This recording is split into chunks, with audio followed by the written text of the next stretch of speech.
Vancouver, British Columbia. Winters there are rainy and about 40 degrees all winter long. For last year that we were there, when we were thinking about moving, I had a time when I was getting back into spirituality. I had left it aside. In my early 20s, I'd come across some creepy people or people who were trying to take advantage of me, men, in the spiritual community. And I just had enough yucky experiences that I was done with it. And I thought, I don't want to be in this anymore. And since then, I've always had my own spiritual practice alone. But after that, I stopped doing group things except for yoga. I was just getting back into spirituality in a bigger way because my husband and I were newly married.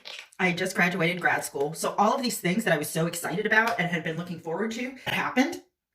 But I didn't have a job. Vancouver, there's not a ton of jobs in my field, and it's a very high cost of living place.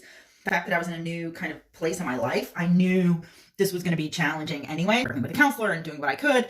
And spirituality was one of the things I was doing to keep myself in a good headspace. My husband and I had been talking about moving to Toronto because even though Vancouver's beautiful and we loved it, neither one of us felt like we really fit in the city. So I wanted at some point to have a house with land. I didn't see me working in nonprofits that I would be able to afford that for a very, very, very long time. Even though we liked it there, it didn't feel like a long-term viable option. Then one day I'm doing meditation and I ask in my meditation, show me what the next couple of months looks like here.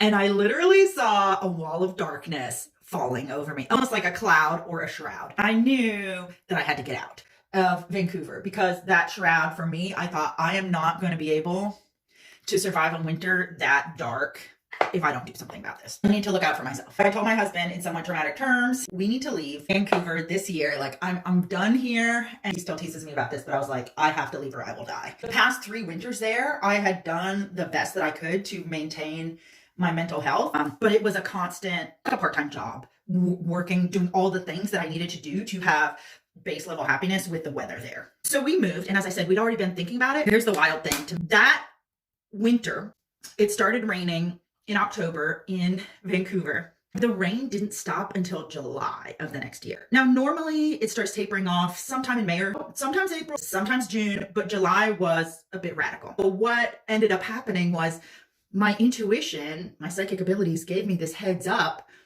about this was going to be the longest, rainiest winter that Vancouver had had in quite a while. And I don't really know how dramatic that truly is because all of darkness is kind of how it feels if you're not really the type of person who can handle a lot of overcast weather without having your mood dip. But the thing I want to highlight to you is there were no weather people predicting a long, rainy winter. There was nothing in the exterior world showing that would have been 9 months of overcast, rainy weather, and that was more than I could withstand. My intuition gave me a heads up, like, you do not want this kind of winter, and it showed me in dramatic terms